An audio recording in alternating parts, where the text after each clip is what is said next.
জশ্নে জুলুস ঈদে মিলাদুন্নবী এটা জায়েজ। জশ্নে জুলুস ঈদে মিলাদুন্নবী জায়েজ কাজ। যারা করে নাই তারা ভালো না, যারা করে নাই তারা কিনা ভালো না। দাঁড়াই গেছে কি জশ্নে জুলুস ঈদে মিলাদুন্নবী যারা করতে যাচ্ছে না তাদের ওয়াহাবি, এরা নবী বিদ্বেষী, এরা আল্লাহ বিদ্বেষী। নাউজুবিল্লাহি মিন যালিক। আলহামদুলিল্লাহ নাহমাদুহু ওয়া নাস্তাঈনুহু ওয়া নাস্তাগফিরুহু ওয়া নু'মিনু বিহি ওয়া নাতাওয়াক্কালু আলাইহি ওয়া নাউযু বিল্লাহি মিন শুরুরি আনফুসিনা ওয়া মিন সাইয়্যাতি আ'মালিনা। من يهده الله فلا مضل له ومن يضلله فلا هادي له. ونشهد أن سيدنا وسندنا وحبيبنا ومولانا محمدا عبد الله ورسوله أرسله إلى كافة للناس بشيرا ونذيرا وداعيا إلى الله بإذنه وسراجا وقمرا منيرا. اللهم صل على محمد وعلى آل محمد كما صليت على إبراهيم وعلى آل إبراهيم إنك حميد مجيد. اللهم بارك على محمد وعلى آل محمد كما باركت على إبراهيم وعلى آل إبراهيم إنك حميد مجيد. أما بعد فقد قال الله تعالى في كلامه المجيد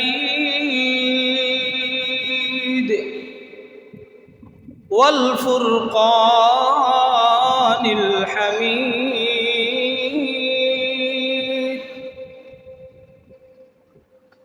أعوذ بالله من الشيطان الرجيم.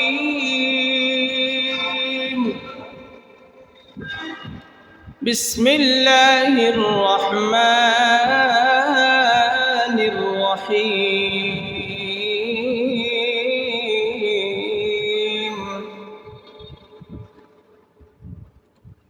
وما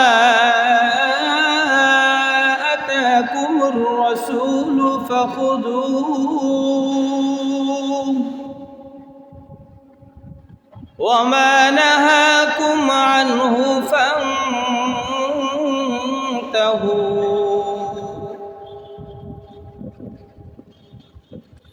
وقال سيدنا رسول الله صلى الله عليه وسلم قال بينما ثلاثة نفر يتماشون فأخذهم المطر إلى غار. وقال سيدنا رسول الله صلى الله عليه وسلم ما ابتدع قوم بدعة إلا رفع مثلها من السنة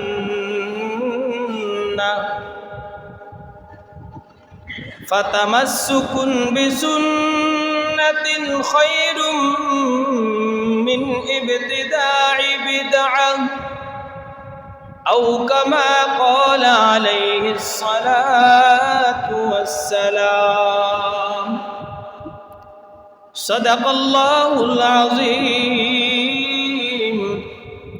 وصدق رسوله النبي الكريم ونحن على ذلك لمن الشاهدين والشاكرين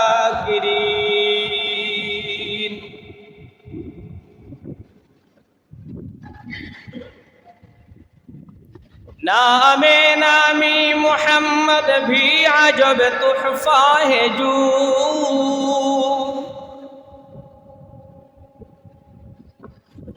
नामे नामी मोहम्मद भी अजब तुहफा है जो जाने कितने ला दवा अमराज का मरहम हुआ जाने कितने ला दवा अमराज का मरहम हुआ ऐ ख़त्म रसूल फ़ख़्र उमम शाह मदीना ऐ ख़त्म रसूल फ़ख़्र उमम शाह मदीना दिखला दो मुझे मंजर गुलजार मदीना दिखला दो मुझे मंजर गुलजार मदीना अल्हम्दुलिल्लाह सुम्मा अल्हम्दुलिल्लाह सम्मानित मुअज़्ज़ज़ मुकर्रम काबिल एहतराम मुसल्लियान किराम मुरब्बियान आज़म प्राण प्रिय যুবক ভাইরা সর্বস্তরের তৌহিদি জনতা মহান আল্লাহ জাল্লা জালালুহু আম্মা নওয়ালুহুর দরবারে লাখ কোটি শুকর যে মহান রব্বুল আলামিন আমাদেরকে অত্যন্ত মায়া করে ভালোবেসে আল্লাহ পাক রব্বুল আলামিনের নিয়ামত অফুরন্ত নিয়ামত দিয়ে আল্লাহ পাক রব্বুল আলামিনের গোলামির জন্য পৃথিবীর শ্রেষ্ঠ জায়গা আল্লাহর ঘর খানে কাবা পৃথিবীর শ্রেষ্ঠ জমিন খানে কাবা তার নায়েব জায়গা মসজিদ সেই মসজিদে আসবার বসবার দিনই কিছু কথা শুনবার আল্লাহ জাল্লা জালালুহু আম্মা নওয়ালুহু সুযোগ করে দিয়েছেন। এই জন্য আমরা সকলে মওলাই করিমের দরবারে শুকরগুজার হই, সকলে বলি আলহামদুলিল্লাহ। সাথে সাথে সেই সরকার দু জাহান তাজদার রিসালত মুহাম্মদুর রাসূলুল্লাহ সাল্লাল্লাহু আলাইহি ওয়াসাল্লামের প্রতি দরুদ ও সালাম প্রেরণ করি, যে আখির নবী সরকার দু জাহানের উম্মত হওয়ার সৌভাগ্য হয়েছে, যে নবীর উম্মতের মান, যে নবীর উম্মতের দাম পূর্বের পয়গম্বর আলাইহিস সালাতু ওয়াস সালাম তাদের যে পরিমাণ মান মর্যাদা আল্লাহ পাক রব্বুল আলামিন রেখেছেন, আল্লাহ পাক রব্বুল আলামিন আখিরি নবীর উম্মতদের জন্য ওই পরিমাণ মান ও মর্যাদা রেখেছেন। সুবহানাল্লাহ। সেই আখিরি নবীর উম্মত হওয়ার জন্য সুযোগ করে দিয়েছেন। এই জন্য আমরা সকলে আবারও মওলাই করিমের দরবারে শুকরগুজার হই, সকলে বলি আলহামদুলিল্লাহ। এবং সাথে সাথে সরকারে দু জাহানের প্রতি আমরা দরুদ ও সালাম প্রেরণ করি, সকলে বলি সাল্লাল্লাহু আলাইহি ওয়াসাল্লাম। মুহতারাম মুআজ্জাজ মুকাররম মুসল্লিয়ান কিরাম, বর্তমান আমাদের যে মৌসুম চলতেছে, ইবাদতের মৌসুম, ফল ফলাদির মৌসুম না, ইবাদতের মৌসুম। এই ইবাদতের মৌসুমটি হলো জনাবে মুহাম্মদুর রাসূলুল্লাহ সাল্লাল্লাহু আলাইহি ওয়াসাল্লামের মিলাদ, মিলাদ, আমাদের আখির নবীর আগমন উপলক্ষে রবিউল আউয়াল মাসে যে পরিমাণ আমাদের বিশেষ করে এশিয়া মহাদেশের মধ্যে যে পরিমাণ বাজার গরম থাকে, এই পরিমাণ বাজার আর পৃথিবীর অন্য কোনো রাষ্ট্রে বা কোথাও এরকম গরম থাকে না। আসলে এশিয়া মহাদেশের মধ্যে এই পরিমাণ বাজার গরম কেন থাকে, এটাও একটু আমাদেরকে জানার দরকার।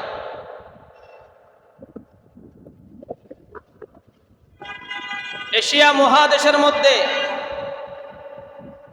আল্লাহ পাক রব্বুল আলামিনের আশিক, আল্লাহর প্রেমিক এবং সরকারে দু জাহান মুহাম্মদুর রাসূলুল্লাহ সাল্লাল্লাহু আলাইহি ওয়াসাল্লামের আশিক, উনার ভালোবাসার মানুষ এশিয়া মহাদেশের মধ্যে রয়েছে, এটারই একটা প্রমাণ। তবে ভালোবাসার একটা লিমিট থাকতে হয়। আমি আমার সহধর্মিনী, আমার স্ত্রী প্রিয়তমাকে আমি খুবই ভালোবাসি। এই জন্য আমি ভালোবেসে আমি আমার স্ত্রীকে মা ডাকতে পারবো না। আমি আমার সহধর্মিনী প্রিয়তমা আমার স্ত্রীকে খুবই মর্যাদা সম্মান দিই, এই জন্য আমি তাকে মায়ের মতো বলতে পারবো না। যদি মায়ের মতো বলি, এটাকে শরীয়তের পরিভাষায় বলা হয় জেহার। আর যদি আমি মা ডেকে ফেলি, তাহলেও হবে জেহার, এবং কি স্ত্রী আমার তালাক হয়ে যাবে। তাহলে ভালোবাসার একটা লিমিট থাকতে হবে। এই ভালোবাসার লিমিট ক্রস করা যাবে না। আমি মুহাম্মদুর রাসূলুল্লাহ সাল্লাল্লাহু আলাইহি ওয়াসাল্লামকে ভালোবাসি, এর মানে এটা নয় যে আমি আল্লাহর দেওয়া বিধান, রসুলের দেওয়া বিধান আমি ক্রস করে আমি আমার মন মতো বিধান রচনা করব, এটা হতে পারে না। এটা মাথায় রাখতে হবে। আল্লাহ পাক রব্বুল আলামিন কুরআনুল কারীমের মধ্যে ইরশাদ করেন, আল ইয়াউমা আকমালতু লাকুম দীনাকুম ওয়া আতমামতু আলাইকুম নি'মাতি ওয়া রাদিতু লাকুমুল ইসলাম দীনা। সোয়া লক্ষ সাহাবা উপস্থিত ছিলেন। সেই বিদায় হজের ভাষণ আরাফার ময়দানে জনাবে মুহাম্মদুর রাসূলুল্লাহ সাল্লাল্লাহু আলাইহি ওয়াসাল্লাম আরাফার ময়দানে এই আয়াত যখন অবতীর্ণ হয়, কিছু সাহাবায়ে কেরাম আনন্দে উল্লাসিত, আর আল্লাহর রসুলের এক সাহাবা বসে বসে নীরবে চোখের অশ্রু ফেলে তার হৃদয় চূরমাচূর হয়ে যাচ্ছে। সেই সাহাবী হলো হযরত আবু বকর সিদ্দিক রাদিয়াল্লাহু তাআলা আনহু। অন্য সাহাবায়ে কেরামরা জিজ্ঞাসা করলো, আবু বকর, আজকে আমাদের নবী, যাকে আমরা আমাদের জান, আমাদের মাল, আমাদের বিবি, আমাদের বাচ্চা সব থেকে বেশি ভালোবাসি, সেই নবী আজকে বলে দিয়েছে, আল ইয়াউমা আকমালতু লাকুম দীনাকুম, তোমাদের দিন আজকে পূর্ণাঙ্গ হয়েছে, আজকে তোমাদের দিন স্বয়ং সম্পূর্ণ হয়ে গেল। আজকে থেকে ইসলামের মধ্যে এমন কোন বিধান নাই যে বিধান আল্লাহ নাজেল করেন নাই, স্বয়ং সম্পূর্ণ করেন নাই, এমন কোন বিধান আল্লাহ রাখেন নাই। এই জন্য তো আজকে খুশি হওয়ার দরকার, তুমি কান্না করছো কেন? হযরত আবু বকর সিদ্দিক রাদিয়াল্লাহু তাআলা আনহু উনি আরো জোরে কান্না করতে লাগলেন। হযরত আবু বকর বলে, ও ভাই, তোমরা আল ইয়াউমা আকমালতু লাকুম দীনাকুম ওয়া আতমামতু আলাইকুম নি'মাতি, এই আয়াতের সার মর্ম অর্থ তোমরা বুঝছো, কিন্তু এই আয়াতের আলোকে, এই আয়াতের অধীনে কি লুকায়িত আছে, কি বেদনাদায়ক কথা আছে, এটা তো তোমরা জানো না। বলে আল্লাহ পাক রব্বুল আলামিন দ্বীনে ইসলামকে পূর্ণাঙ্গ করে দেওয়া মানে এর অর্থই হলো আল্লাহর রসুলের প্রিয় হাবিব সরকারে দো জাহান মুহাম্মদুর রাসূলুল্লাহকে এই দুনিয়া থেকে আল্লাহ নিয়ে যাবে। বলে আমার নবী আমার আছে তো আমি আছি, আর যদি আমার নবী চলে যায় দুনিয়া থেকে, আমি আবু বকর দুনিয়াতে কিভাবে বাঁচবো? আমি এই দুঃখে আমার চোখের পানি আমি রাখতে পারছি না। বলে তোমরা হাসতেছ খুশি যে দিন স্বয়ং সম্পূর্ণ হয়েছে, আমি কাঁদতেছি দিন স্বয়ং সম্পূর্ণ হওয়ার কারণে আল্লাহর হাবিবকে নিয়ে যাবে দুনিয়া থেকে, এই জন্য আমি কান্না করছি। আল্লাহু আকবার! কার কি মনের ব্যথা! তাহলে আমাদেরকে এখান থেকে দুইটা জিনিস শিক্ষণীয়, একটা হলো আবু বকর সিদ্দিকের কান্না, আরেকটা হলো অন্য সাহাবাদের হাসি। আল ইয়াউমা আকমালতু লাকুম এই আয়াতের ব্যাখ্যায় এমন কোন বিধান নাই, এমন কোন সেক্টর নাই, এমন কোন সেকশন নাই, এমন কোন অধ্যায় নাই যেই অধ্যায়ের কথা পূর্ণাঙ্গ বিধিবিধান আল্লাহর কোরআনে দেন নাই, এমন কোন বিধান আল্লাহ রাখেন নাই। আমাদের দেশে এক শ্রেণীর মানুষ মনে করে রাজনীতিক সম্পর্ক মনে হয় কোরআনে হাদিসে নাই। রাজনীতি যদি কোরআনে না থাকে তাহলে জনাবে মুহাম্মদুর রাসূলুল্লাহ 10 বছর কিভাবে রাষ্ট্র পরিচালনা করলেন, খোলাফায়ে রাশিদ 30 বছর কিভাবে রাষ্ট্র পরিচালনা করলেন, এবং হযরত ওমর ফারুক রাদিয়াল্লাহু তাআলা আনহুর খেলাফত, এটা ইতিহাস রচনা হয়েছে। কিভাবে ইতিহাস রচনা হলো?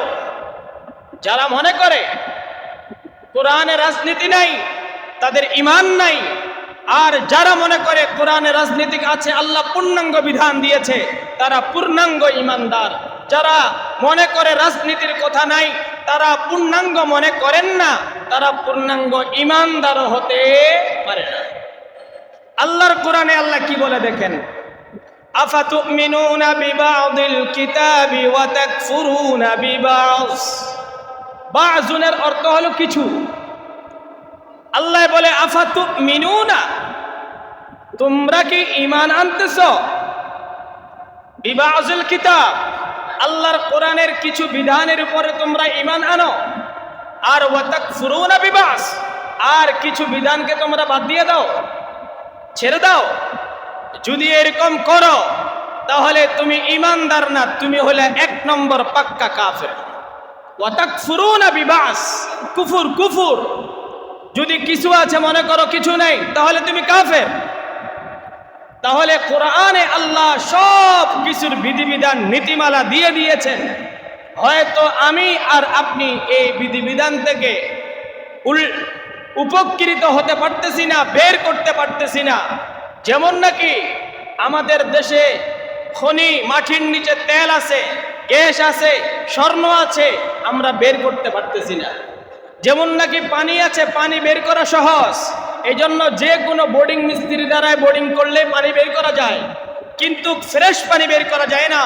ফ্রেশ পানি বের করার জন্য পানি বিশেষজ্ঞ মানুষের দরকার হয়, বিশেষজ্ঞ মানুষের দরকার হয়। তেমনি ভাবে কোরআন এবং হাদিস থেকে বিশুদ্ধ মতামত বের করার জন্য গভীর বিশুদ্ধ ব্যক্তির দরকার হয়। শুধুমাত্র লম্বা টুপি, লম্বা পাঞ্জাবি, লম্বা পাগড়ি, লম্বা কোবা লাগাইলেই কোরআন এবং হাদিস থেকে বিশুদ্ধ মত বের করা যায় না। এটা এত সহজ না, এটা আল্লাহর দেওয়া নিয়ামত। এজন্য এই রবিউল আউয়াল মাস আসলে আমাদের দেশে 2 ধরনের মানুষ তৈরি হয়। কেউ ঈদে মিলাদুন নবী জশ্নে জুলুসের পক্ষে তো দাঁড়িয়ে যায়, আবার কেউ তাদের বিরুদ্ধে বিদ্রুপ করতে থাকে। এটা কেন? এটা আমাদেরকে বোঝার দরকার। আমরা আমাদের রসুলকে যে পরিমাণ ভালোবাসছি, তার থেকে 100,000 কোটি গুণ বেশি ভালোবাসছেন কারা? সাহাবায়ে কেরামরা। বলেন না কারা? সাহাবায়ে কেরামরা। সাহাবায়ে কেরাম আজকে বিবাহ করছে, রসুলে ডাক দিয়েছেন, সব ফেলে চলে গিয়েছে। হযরত হানজালার ইতিহাস আমরা জানি, নতুন স্ত্রী রেখে যুদ্ধের ময়দানে চলে গিয়েছে, স্ত্রীর সাথে সহবাস করছে, গোসল করার সুযোগ পায় নাই। আল্লাহ পাক রব্বুল আলামিন তাকে শহীদ হওয়ার পরে আসমান থেকে গোসল দিয়ে তাকে দুনিয়াতে আল্লাহর জমিনে আল্লাহ তাকে আবার প্রেরণ করছেন, তাকে গসিল বলা হয়। তাহলে সাহাবায়ে কেরামদের কি মর্যাদা! রসুলের এক ডাকে সব বাদ দিয়ে তারা চলে গেছে। রসুলের কথায় হযরত আবু বকর শিল্পপতি ছিলেন। কি ছিলেন বলেন না? শিল্পপতি ছিলেন। এই শিল্পপতি আবু বকর সিদ্দিক রাদিয়াল্লাহু তাআলা আনহা আল্লাহর রসুলের কথায় সমস্ত সম্পদ বিলীন করে দিয়েছে। শেষ পর্যন্ত হযরত আবু বকর সালার চটের বস্তা দিয়ে কাপড় বানাইয়া, পোশাক বানাইয়া পরিধান করছে। আল্লাহ বলে, আবু বকর তুমি তো চাইলে পুরা আরবের মধ্যে তুমি 1 নম্বর ধনীর তালিকায় থাকতে পারতা, কিন্তু আবু বকর তুমি আমার নবী মাহবুবে কিবরিয়া সরকারে দো জাহান মুহাম্মদুর রাসূলুল্লাহর অনুগত্য করতে গিয়ে তোমার সব কিছু তুমি বিলীন করে দিয়েছ। বলে আজকে তোমার গায়ের চটের পোশাকটা আমি আল্লাহর কাছে এত পছন্দনীয়, এত দামি, আমি এই জন্য ফেরেশতাদেরকে সাজাই দিয়েছি তোমার এই পোশাকের উল্লাস করার জন্য। সুবহানাল্লাহ। সাহাবায়ে কেরামরা আমাদের থেকে 100 কোটি গুণ বেশি ভালোবাসতেন আল্লাহর রাসূলকে। হযরত আবু বকর সিদ্দিক রাদিয়াল্লাহু তাআলা আনহু কোনদিন জশ্নে জুলুস ঈদ মিলাদুন নবী করেন নাই। হযরত ওমর ফারুক রাদিয়াল্লাহু তাআলা আনহু খলিফা ছিলেন, উনার আমলে অর্ধ পৃথিবী শাসন করেছেন, অর্ধ পৃথিবীর কোথাও জশ্নে জুলুস করেন নাই। হযরতে ওসমান গনি রাদিয়াল্লাহু তাআলা আন উনি অর্ধ পৃথিবীর বাদশা ছিলেন, উনি অর্ধ পৃথিবীর শাসক ছিলেন, কোথাও জশ্নে জুলুস করেন নাই। হযরতে আলী কাররামাল্লাহু ওয়াজহা উনিও শাসক ছিলেন, কোথাও জশ্নে জুলুস পালন করেন নাই। তারা কি রাসূলের মহব্বত করেন নাই নাকি আপনাদের কাছে জানতে চাই? সাহাবায়ে কেরামরা মহব্বত করছে, জশ্নে জুলুস করেন নাই। কেন? ওই আয়াত মনে রাখবেন, আল্লাহ বলেন আল ইয়াউমা আকমালতু লাকুম দীনাকুম ওয়া আতমামতু আলাইকুম নি'মাতি। মন গড়া, আমার মনের ভালোবাসা দিয়ে, মনের আবেগ দিয়ে কোনো শরীয়ত প্রণয়ন করা যায় না। কোনো ব্যক্তি যদি শরীয়তের মধ্যে কিঞ্চিত পরিমাণ বাড়িয়ে ফেলে, ওই কিঞ্চিত পরিমাণ বাড়াকে বলা হয় বেদাত। আর কোনো ব্যক্তি যদি শরীয়তের মধ্যে কিঞ্চিত পরিমাণ কমিয়ে ফেলে, তাকে বলা হয় কুফুর। বাড়ানো হলো বেদাত, কমানো হলো কুফুর। বলেন না? শরীয়তের মধ্যে কিঞ্চিত পরিমাণ বাড়ানোকে বলা হয় বেদাত, কমানোকে বলা হয় কুফুর। আমাদের দেশে দেখবেন একটি জিনিসকে আরেকটি জিনিসের সাথে তুলনা করে, এটা আমাদের বুঝার মধ্যে ভুল। কোন জিনিসটা বেদাত, কোন জিনিসটা বেদাত না, এটা আমাকে বুঝতে হবে আগে। যেই ইবাদতটা শরীয়তের মধ্যে কোনো দিক দিয়ে সাপোর্ট করেন নাই, না রাসূল বলেছেন, না সাহাবায়ে কেরামরা বলেছেন, যেমন নাকি দোয়া করা, হাত তুলে দোয়া করা, এই একটা বিধান, এটা বুঝার জন্য বলছি। এটা নিয়ে সমাজে দ্বন্দ্ব বেশি, এটা দিয়ে আপনাদেরকে বুঝাচ্ছি। হাত তুলে দোয়া করা, কেউ বলে এটা বেদাত, কেউ বলে না করতে হবে। বলেন তো দোয়া হাদিসের মধ্যে সাব্যস্ত আছে কিনা, কোরআনে সাব্যস্ত আছে কিনা? আল্লাহ বলে উদউনি আস্তাজিব লাকুম, তোমরা আমার কাছে চাও, দোয়া করো, আমি আল্লাহ তোমাদের দোয়া কবুল করব। জনাবে মুহাম্মদুর রাসূলুল্লাহ হাদিসের মধ্যে বলেন আদ-দুআ হুয়াল ইবাদ, দোয়া এটাই একটা ইবাদত। আদ-দুআ মুখুল ইবাদ, দোয়া এটা ইবাদতের মগজ। তাহলে দোয়া এটা ইবাদতের মগজ, দোয়া এটা একটা আলাদা ইবাদত। আল্লাহ বলে উদউনি আস্তাজিব লাকুম, তোমরা আমার কাছে দোয়া করো, প্রার্থনা করো, চাও, আমি তোমাদেরকে দিয়ে দিব। আল্লাহ বলছে উদউনি, বহু বচন, জমার ছিগা। যাই হোক, তাহলে বোঝা গেল কোরআন হাদিস থেকে দোয়া সাব্যস্ত আছে। এই সাব্যস্ত দোয়াকে বেদাত প্রমাণ করার মতো কোনো বাফের বেটা নাই যারা বলে এটা কারো এজেন্ডা বাস্তবায়ন করতে তারা চায়। দোয়া এটা হাদিসে সাব্যস্ত, কোরআনে সাব্যস্ত। অতএব কোন বৈঠক কেন্দ্রিক, কোন জায়গা কেন্দ্রিক, দোয়া করতেই হবে যদি এইটা মনে করেন তাহলে বেদাত করতেই হবে। যেমন ফরজ নামাজের পরে আমাদের বাংলাদেশে অনেক মসজিদের মধ্যে দোয়া যদি না করে ওই ইমামের চাকরি থাকবে না। বলেন না, কি থাকবে না? দোয়া করলো না কেন, এই হুজুর রাখা যাবে না। এইটাই বার্ধক্য, মানে এইটাই, মানে করতেই হবে। যেই জিনিসটা জায়েজ, জায়েজ জিনিস করতেই হবে, মনে করাটা বেদাত। আপনি জায়েজ জিনিস মনে চাইলে করলেন, মনে চাইলে করলেন না, করলে কোনো অসুবিধা নাই, না করলে কেউ কিছু বলেও না, এটা হলো জায়েজ কাজ, এটা বেদাত হবে না। আর যদি দোয়া না করলে ইমামের চাকরি চলে যায় তাহলে ওই দোয়া বেদাত। ওই দোয়া কি? বেদাত। কেন? নামাজ পড়ে ইমামকে ঐক্যবদ্ধ হয়ে দোয়া করতেই হবে, এইটাই মনে করা জরুরি, মনে করাটাই বেদাত। কিন্তু দোয়া জায়েজ, দোয়া জায়েজ। এখন আসেন, আমাদের দেশে ঈদে মিলাদুন নবী রসুলের জমানায় ছিল না, সাহাবাদের আমলে ছিল না, তাবেঈনদের আমলে ছিল না। 500 বছর পরে ঈদে মিলাদুন নবীর আবিষ্কার হয়। হওয়ার পরে এখন প্রশ্ন হলো, মনে করে কিছুক্ষণের জন্য ঈদে জশ্নে জুলুস ঈদে মিলাদুন নবী এটা জায়েজ কাজ। কিছুক্ষণের জন্য মনে করেন জশ্নে জুলুস ঈদে মিলাদুন নবী জায়েজ কাজ। কিন্তু কেউ যদি মনে করে যারা করে নাই তারা ভালো না, যারা করে নাই তারা কি না ভালো না, তাহলে এটা কি দাঁড়াইলো? বেদাত। কেন? এটা জায়েজ কাজ, যার মনে চায় করবে, যার মনে চায় করবে না। যে করে নাই তাকে গালি দেওয়া যাবে না, আর করার জন্য মানে জবরদস্তি করা যাবে না। এটাই হলো শরীয়তের নীতিমালা। এখন দাঁড়াই গেছে কি, জশ্নে জুলুস ঈদে মিলাদুন নবী যারা করতে যাচ্ছে না তাদেরকে একটা তকমা লাগানো হচ্ছে, বলে এরা ওয়াহাবি, এরা নবী বিদ্বেষী, এরা আল্লাহ বিদ্বেষী, নাউজুবিল্লাহি মিন যালিক। আমার কথা হলো, যদি ঈদে মিলাদুন নবী নামক কোনো একটা ঈদ থেকেই থাকে তাহলে কোরআনে এবং হাদিসে নাই কেন? যদি হাদিসে না থাকে তাহলে আমরা মনে করব রসুল এটাকে গোপন করছে, নাউজুবিল্লাহি মিন যালিক। যদি রসুল গোপন করে থাকে তাহলে তো কোরআন এবং হাদিসের বিধান গোপন করার কারণে আল্লাহর রসুল আল্লাহর বিধানকে পৌঁছান নাই, প্রচার করেন নাই, তাহলে আল্লাহর রসুল আল্লাহর কাছে ধরা। আর আল্লাহ কি বললেন?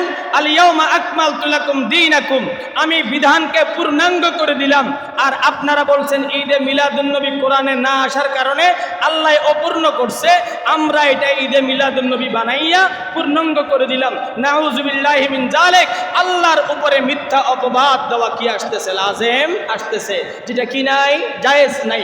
এজন্য শরীয়তের বাহিরে কোনো জিনিসকে ঈদ বলার ক্ষমতা কোনো মানুষের নাই। হ্যাঁ, আপনি নিজে আনন্দে উল্লাস করেন, কোনো আপত্তি নাই, তবে মানুষকে ঈদ বলে উদ্বুদ্ধ করা এটা শরীয়ত বিরোধী কাজ। এই কাজ যদি কেউ করে, এই কাজের পক্ষে আমরা কেউ সমর্থন দিতে পারি না, কেননা শরীয়ত বিরোধী। মুহাম্মদুর রাসূলুল্লাহ সাল্লাল্লাহু আলাইহি ওয়াসাল্লাম বলে বেদাত করলে কি ক্ষতি? একটা বেদাত করবেন তো একটা সুন্নত আল্লাহ উঠাই দিবেন। বলেন, একটা বেদাত আবিষ্কার হলে একটা সুন্নত উঠাই নেয়। বলেন না, একটা বেদাত আবিষ্কার হলে একটা সুন্নত কি করে? উঠাই নেয়।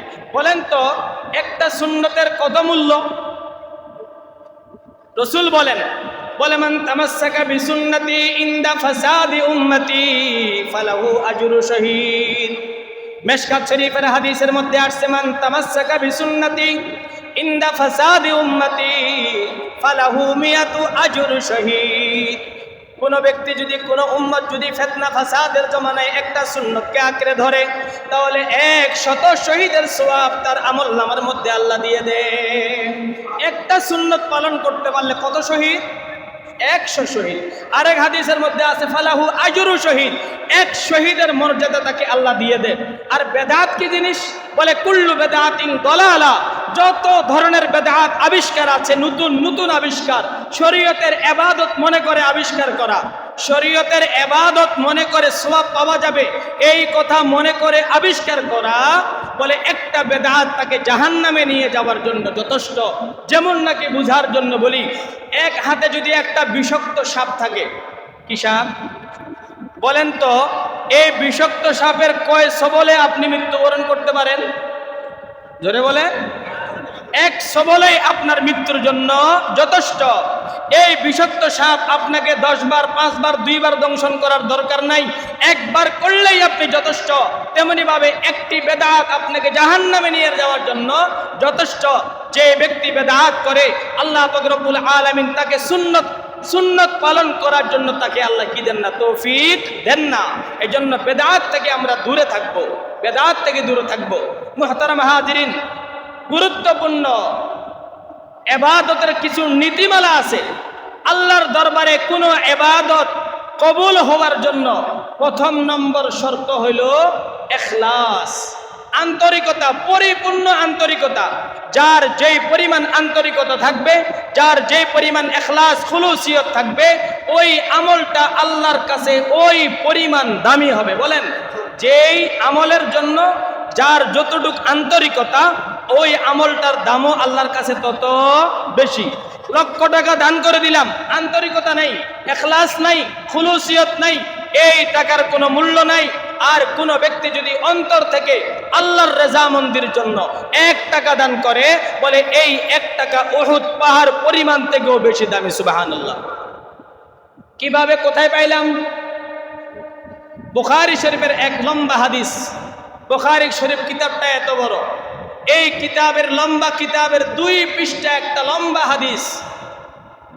এই হাদিসের মধ্যে জনাবে মুহাম্মদুর রাসূলুল্লাহ বনি ইসরাইলের 3 ব্যক্তির ইতিহাস তুলে ধরছেন। কয় ব্যক্তির? 3 ব্যক্তি। বুখারী শরীফের মধ্যে হাদিস আসছে, ক্বালা বাইনামা সালাসাতু নাফরিন ইয়াতামাশাউনা ফাআখাযাহুমুল মাতরু ইলা গারিন ফামালু ইলা গারিন ফালজাবাল ফানহাত্তাত আলা ফামি গারিহিম সাখরাতুম মিনাল জাবাল ফাআতবাকাত আলাইহিম। বলে 3 জন বন্ধু বনে ইসরায়েলের পরস্পরে তারা 3 জনে রাস্তা দিয়ে হাঁটতেছিল। হঠাৎ করে মুষলধারে বৃষ্টি শুরু হলো। বলে এই মুষলধারে বৃষ্টি শুরু হওয়ার কারণে বৃষ্টির থেকে বাঁচার জন্য ওই 3 বন্ধু, পাহাড়ের একটা সুড়ঙ্গ ছিল, একটা গুহা ছিল, ওই পাহাড়ের সুড়ঙ্গের ভিতরে তারা আশ্রয় নিল। ফামালু ইলাকা, একটা গর্তের মধ্যে তারা ঢুকিয়ে পড়লো। যেমন নাকি আমরা বৃষ্টি আসলে কোনো দোকানের নিচে, কোনো জায়গায়, কোনো ঘরে আমরা কিনি, আশ্রয় নিই। বলে ওই 3 ব্যক্তি যখন গর্তের ভিতরে, গুহার ভিতরে, সুড়ঙ্গের ভিতরে যখন ঢুকলেন, বলে ফানহাত্তাত আলা ফামি গারিহিম, ওই গর্তের মুখটা একটা পাথর এসে বন্ধ হয়ে গেল। ওই গর্তের মুখ একটা পাথর এসে কি হয়ে গেল? বন্ধ হয়ে গেল। ফানহাত্তাত আলা ফামি গারিহিম সাখরাতুম মিনাল জাবাল ফাআতবাকাত আলাইহিম। ওই গর্তের 3 বন্ধু পরস্পরে অনেক চেষ্টা করলো এই পাথরটাকে দূর করার জন্য, সরানোর জন্য। বৃষ্টি বন্ধ হয়ে গেছে দেখা যায়, কিন্তু তারা বের হতে পারে না, এই পাথর তারা সরাইতে আর পারে না। 3 বন্ধু পরস্পরে পরামর্শ করে, বলে বন্ধুরে এই পাথর তো আমরা সরাইতে পারতেছি না, আমরা যদি এই গর্তের মধ্যে চিৎকার করতে করতে যদি মরে যাই, আমাদের চিৎকার বাহিরের কোনো মানুষ শুনবে না। অতএব আমাদের এই গর্তের মধ্যে মৃত্যু ছাড়া আমাদের আর কোনো কিছু আশা করা যাবে না। বলে ফানহাত্তাত আলা ফামি গারিহিম সাখরাতুম মিনাল জাবাল ফাআতবাকাত আলাইহিম فقال بعضهم لبعض انظروا أعمالا عملتموها لله صالحة فادعوا الله بها। 3 বন্ধু মশওয়ারা করে, পরামর্শ করে, বলে বন্ধুরে, বলে এই মুহূর্তে যদি বাঁচতে চাও, বাঁচার জন্য একমাত্র আল্লাহর কাছে দোয়া ছাড়া আর কোনো বিকল্প, কোনো রাস্তা নাই। অতএব তোমাদের কাছে যদি এমন কোনো আমল থাকে, এমন কোনো কাজ থাকে, যেই কাজটা তুমি একমাত্র আল্লাহর জন্য করেছিলা, ওই কাজটাকে আল্লাহর দরবারে পেশ করে আল্লাহর কাছে দোয়া করো, ওগো আল্লাহ এই কাজটা আমি তোমার জন্য করেছিলাম, এই কাজটা যদি আপনার কাছে পছন্দনীয় হয়ে থাকে, ওগো আল্লাহ আজকে আমাদেরকে এই কঠিন মুহূর্তে আমাদেরকে এই গর্ত থেকে বাঁচিয়ে দে। 3 জন বন্ধু পরস্পরে একে অপরকে বলতেছে, ফাকালা বাদুহুম লিবাদিন ইনদুরু আমালা, দেখো তোমাদের কাছে এমন কোন আমল আছে কিনা যেটা আল্লাহ কবুল করছে, পছন্দ করছেন। এক বন্ধু বলে, হ্যাঁ আমার কাছে একটা আমল আছে। ফাকালা আহাদুহুম, প্রথম ব্যক্তি, একজন ব্যক্তি বলেন, ফাকালা আহাদুহুম, বলে আল্লাহুম্মা ইন্নাহু কানা লি ওয়ালিদানি শাইখানি কাবীরান লি সিবিয়াতুন সিগার কুনতু আরআ আলাইহিম ফাইদা রুহতু আলাইহিম ফাহালাবতু বাদাতু বিওয়ালিদাইয়া আসকিহিমা ক্বাবলা ওয়ালাদি। প্রথম নম্বর ব্যক্তি বলে, বন্ধুরে শুন, বলে আমি একজন দাখাল ছিলাম, ছাগল চড়াইতাম। বলে আমার বৃদ্ধ পিতা মাতা ছিল। আল্লাহুম্মা ইন্নাহু কানা লি ওয়ালিদানি শাইখান কাবীরান, আমার পিতা এবং মাতা ছিল দনজনে বয়স্ক, দনজনে বৃদ্ধ এবং বৃদ্ধা ছিল। লি সিবিয়াতুন সিগার, আমার ছোট ছোট অনেক দুধের বাচ্চাও ছিল। বলে একদিন ছাগল চড়াইয়া আসতে আসতে আমার অনেক রাত হয়ে যায়। বলে আমি একটা নিয়ত করেছিলাম, আমি ছাগল চড়াইয়া আসিয়া সর্বপ্রথম আমার ছাগলের দুধ আমি আমার মা বাবাকে পান করাবো, যতদিন পর্যন্ত আমার মা বাবা দুনিয়াতে বাঁচবে। কেন? আল্লাহকে রাজি করবার জন্য। একদিন হঠাৎ করে ওই আল্লাহর বান্দা ছাগল নিয়ে মরুভূমি থেকে আসতে দেরি হয়ে গেছে, রাত হয়ে গেছে। আসি দেখে বাড়িতে নিজের পিতা মাতা ঘুমিয়ে পড়ছে। সুবহানাল্লাহ। ওই আল্লাহর বান্দা ছাগলের দুধ দহন করে তার পিতা মাতার শিয়রে দাঁড়িয়েছিল। তার পিতা মাতাকে ডাকে নাই। ওই সন্তান বলে, হাই রে, আমার আব্বা আমার আম্মা বড় বয়স্ক, বড় বৃদ্ধা হয়ে গেছে, সারাদিন ঘুমাইতে পারে না, রাতের বেলা সহজে ঘুম ধরে না। আমার আব্বা আমার আম্মা ঘুমাইছে, এই ঘুম থেকে যদি ডাকি হয়তো আমার আব্বার কষ্ট হবে, আম্মার কষ্ট হবে, আমি ডাকবো না। দুধের গেলাস নিয়ে দাঁড়িয়ে রইল। রাত গভীর হয়ে যাওয়ার পরেও মা বাবা ঘুম থেকে উঠে না। পায়ের কাছে এসে দুধের ছোট ছোট শিশু বাচ্চাগুলা কান্নাকাটি করে। বলে, আব্বা এক ডগ দুধ পান করাও, তোমার কাছে আর দুধ চাবো না। বাবা বলে, না রে বাবা, না, আমি নিয়ত করছি যতদিন পর্যন্ত আমার মা বাবা বাঁচবে ততদিন পর্যন্ত আমার মা বাবাকে আগে দুধ না খাওয়াইয়া তোমাদেরকে খাওয়াবো না। বলে, এটা আমি নিয়ত করছি, অতএব তোমরা কান্না করে মরে যাও, আমি খাওয়াবো না। আমার আব্বা আমার আম্মাকে আগে খাওয়াবো, তারপরে তোমাদেরকে খাওয়াবো। বলে, আচ্ছা ঠিক আছে। হঠাৎ করে বাচ্চার কান্না শুনে মা বাবা উঠে গেল।